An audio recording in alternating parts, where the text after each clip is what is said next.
Okay, so here I am, an average American. Okay, like this is wow.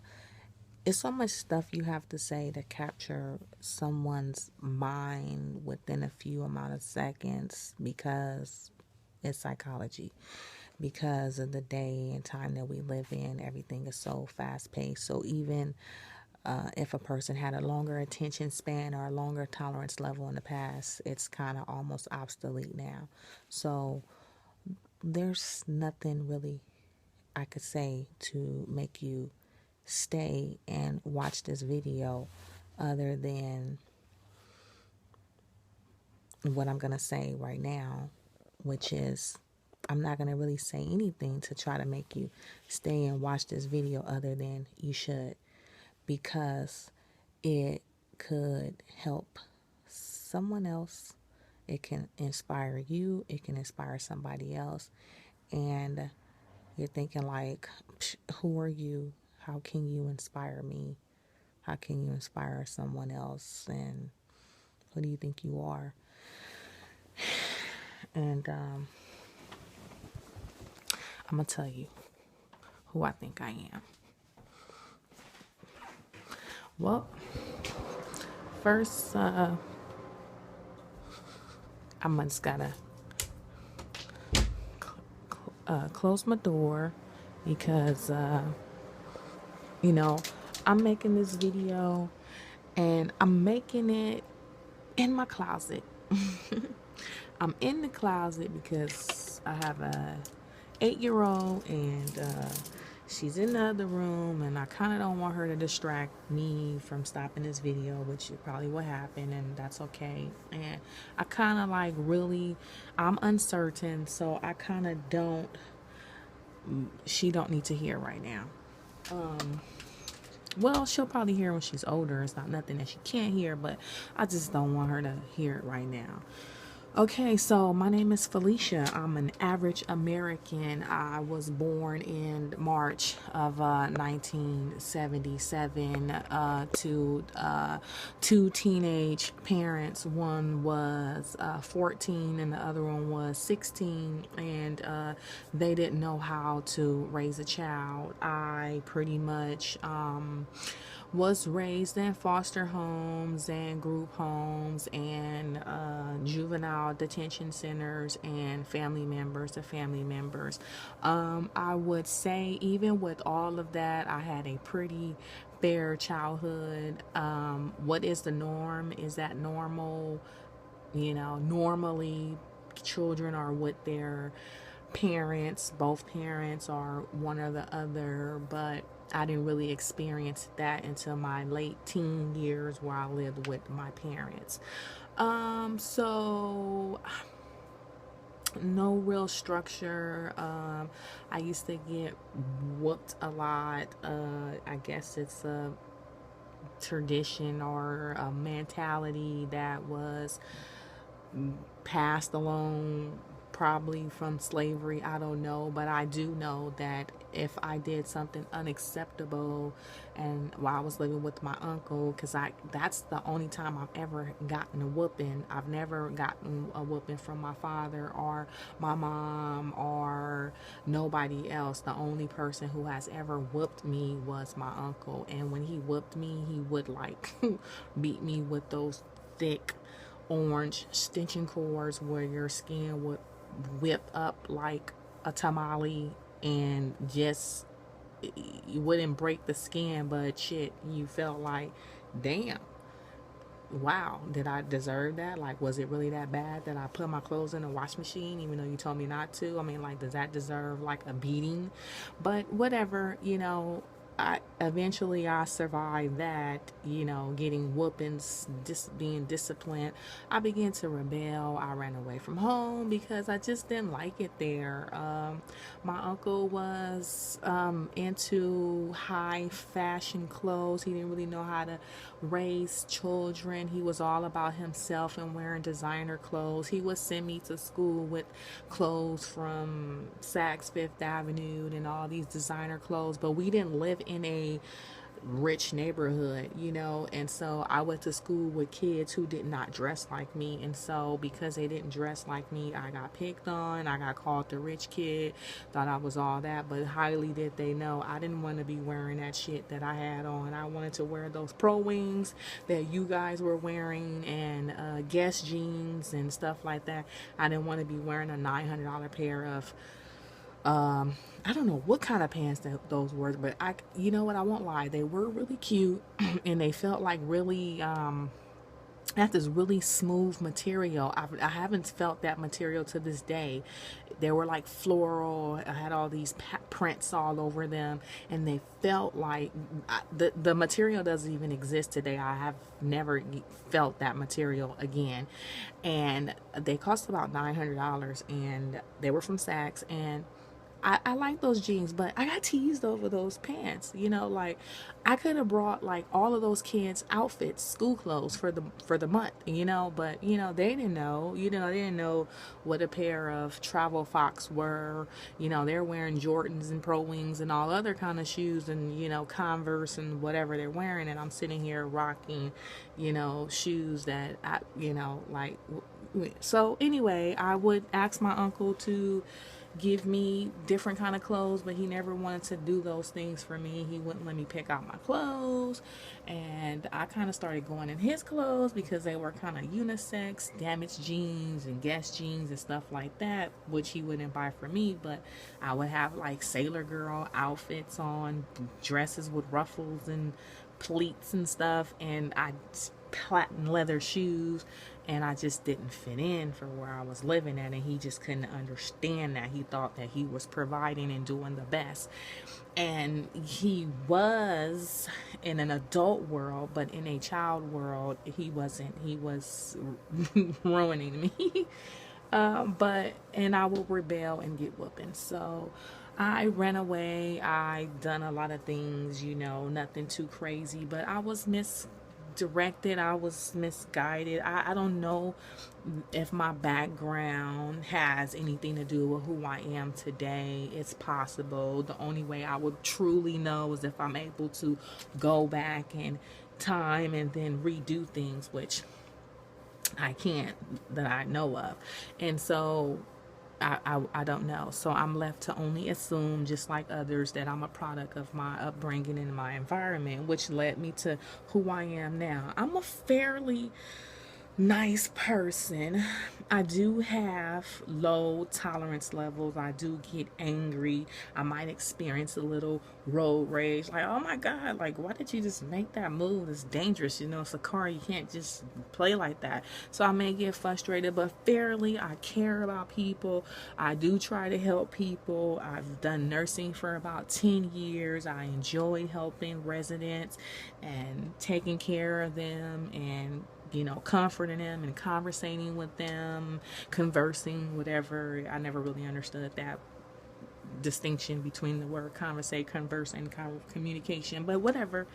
So I just wanted to help people, and I just feel like if anybody feel like I do, like sometimes I get anxiety, sometimes I get so frustrated, I'm so depressed, I can't sleep.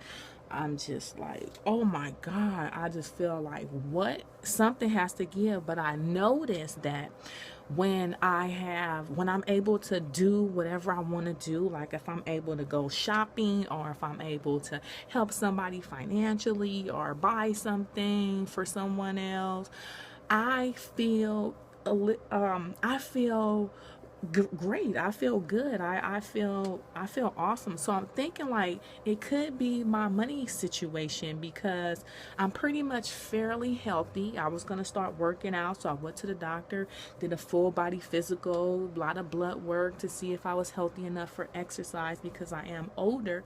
Doctor said, you're fine. You have absolutely no problem. Everything is normal levels, cholesterol, you know, everything, blood pressure. So I thanked my creator, because I could have been another person here, but I am who I am. So thanking my person, thanking the source that allowed me to coincidentally be here, thanking him for the health, or her, thanking the event for the health and everything that I have, that I'm blessed with, that I'm not blessed with a life-threatening condition or anything like that.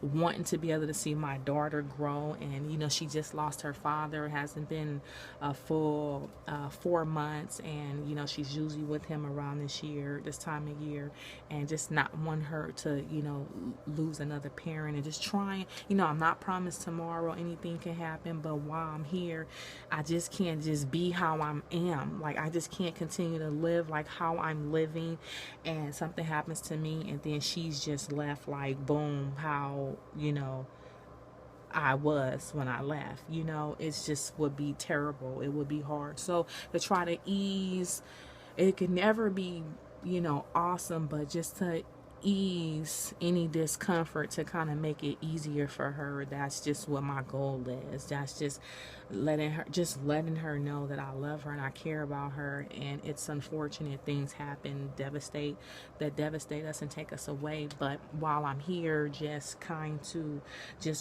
make it better. So it sounds like I'm rambling. It's because it's just so much, and this is my first video. I'm making this video to hold myself accountable for what I'm about to do, because what I'm about to tell you, I have to be accountable for these things. And you don't know me, and you don't really understand, and it's a lot, and you're probably sitting here like, oh, I want to get to the next pair of shoes or the next thing that's gonna flash across my face. But this is just the raw, core, first, real, unscripted, unrehearsed video, and it's made in a closet in where I live, in my house. And I just want to say, like, there's a lot of things that I want to change. For an example, I literally have less than $100. Like, I don't have. It's December the 27th. It's about 4 p.m. It's 2017, and I literally have zero, not $0. I think I have like $47 to my whole total name. And that, I can't live like that. Like, that is terrible. That is like, I don't care. Like, people say, dang, you broke, or oh, you, my goodness, you only have $47 or whatever. Okay, well, whatever. It is what I have, and that's all that I have. It's nothing that I can really do about it right at this second, like wiggle my nose and then have more than that. It's just what it is, and I'm just sharing it with you because I know that I'm not the only person who has $47 or less than $100 to their name, where they have to borrow or ask somebody for some money, which is I'm not gonna do. I'm not gonna call anybody and borrow any money for nobody, because I don't like to do that, because I don't want to pay it back, because I don't have it to pay it back. I'd rather be a giver than a receiver. And so, there's probably people that have less than $47, and we watching TV, we watching social media, and our mind is all connected, and we feel lost and we feel trapped, because I'm trapped, and I'm gonna tell you why I'm trapped in just a second. But I realized that I had to disconnect myself to connect with myself. I had to disconnect myself from everything that's on the internet, everything that's on TV, the cars driving around, the kids playing outside, the baby crying, the everything that life is going to throw at me. And I tried to lay in the bed. I set the timer on my phone. I tried to lay in the bed for about 10 minutes, and I started getting anxiety right after 6 minutes.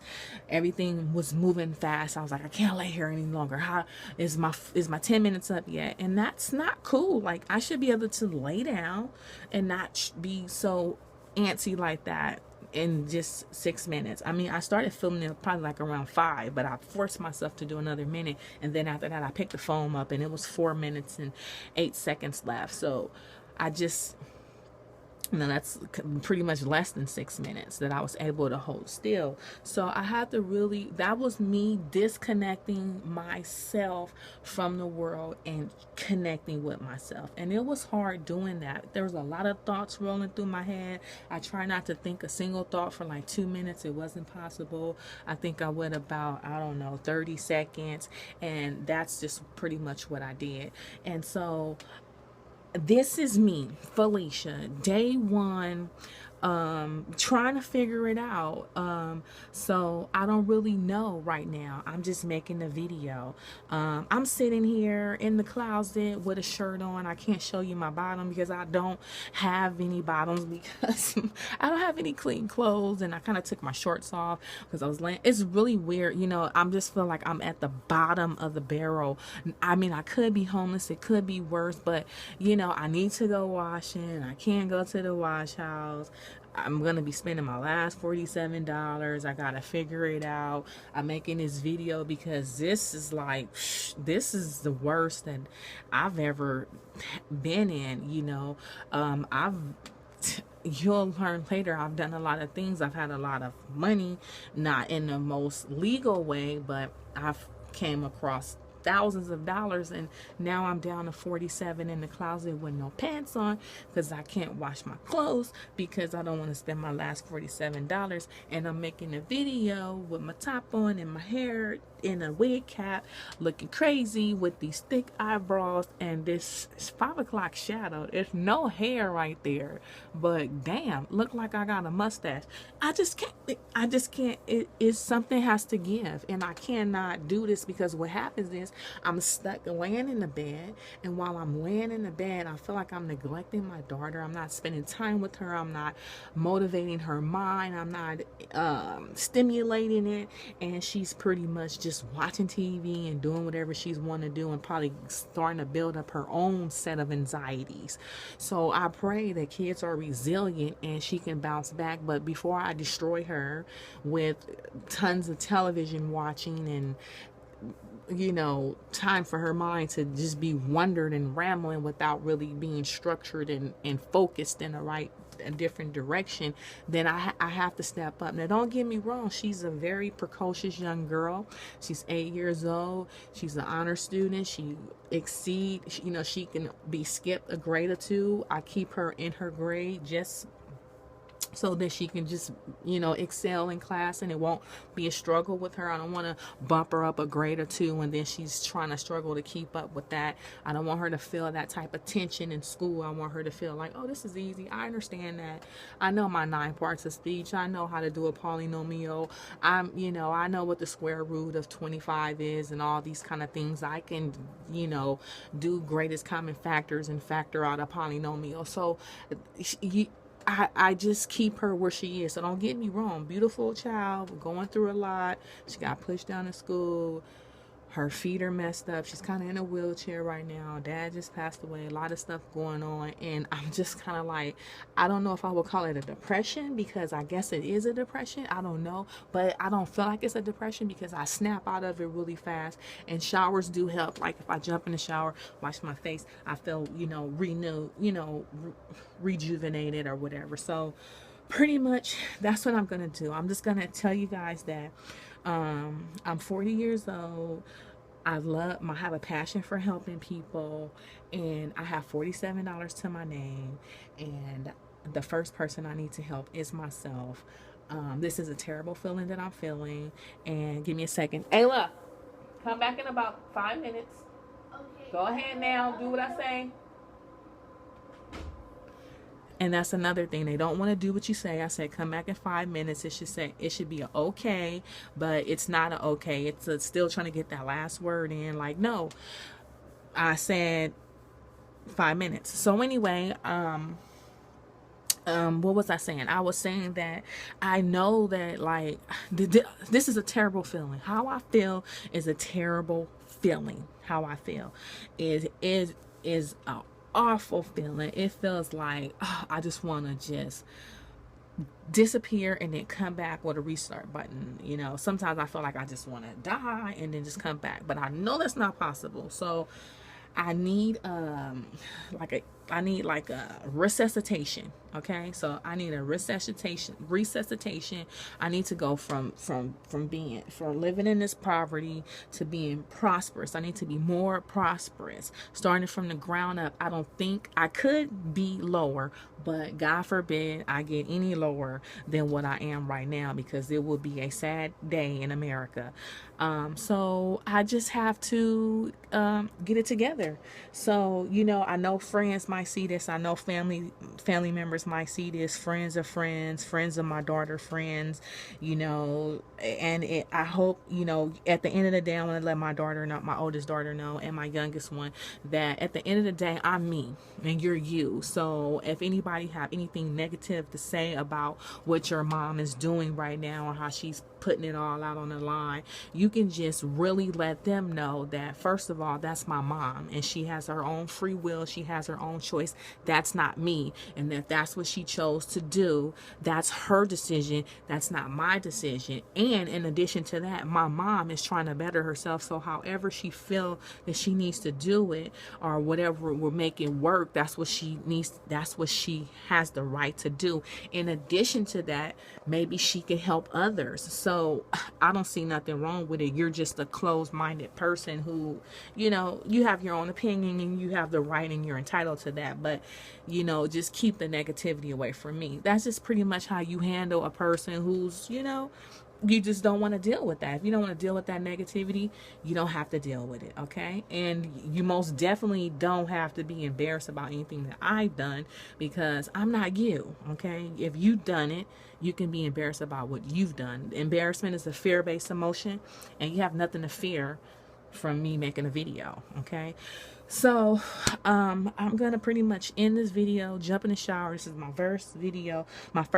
This is day one. This is me changing my life. I'm tired of living in poverty. I'm tired of living with government assistance, which I appreciate the government assistance, but I'm so scared. I can't rely on government assistance, because you can't really trust these politicians. You have to go out here and try to make it for yourself. You can't sit around and wait for them to pay your rent, pay your bills, give you money for food, give you money for whatever, because in the end, it's not enough. I mean, it's helpful, but it's not enough for, more things that you want to do. You have to pretty much wait for this month, these days or whatever. And so in the meantime, that might cause you frustration and anxiety and all that kind of stuff. And then you get your check or whatever, you get your benefit, and then you're back to, okay, I can take care of this. So instead of keep pausing your life pausing my life month to month, from month to month, or whatever it is, I need to do something about it. So this is me, day one, doing something about it. Tired of feeling this way, tired of feeling terrible, and it's maybe trickling down. So today I'm starting a new life. I'm gonna be starting new things. I don't really know how I'm gonna do it. After I end this video, I'm gonna think of some things, and then I'm gonna come back and share it with you all. Every step I take, I'm going to share it. Every step I take, I'm going to share it. I mean, of course, not the shower, not me in the bathroom or whatever. I don't know. But you get what I'm saying? Everything that's significant, or I feel, it may be insignificant, I'm going to share it. So much love. I thank you for those who done with me for these 23 minutes. I appreciate the support. I appreciate the curiosity. And if you could think of anybody who may say, hey, you may think like, hey, they can benefit from watching this, or you know what, let's watch this young lady and see what she's capable of, or how hard it is to do things. And if you want to know more about me and what I'm faced with, because boy, it's a long story in here. It's a lifetime of stories in here. So I just gave you a little bit, because the video will probably be hours long, and I don't want to do you like that. So just thank you for bearing with me. Thank you for being there with me. Thank you for supporting me. Share or tag somebody that you think could benefit from watching this. And I don't know how it goes. I don't know what platform this is going to be on, but for an example, if it's on YouTube, subscribe so that you can see the other videos that I'm going to upload. So I love you guys, and in the future I'm going to be doing live streaming, so stay tuned and watch that. All right, I gotta go because I told her 5 minutes and it's about that time.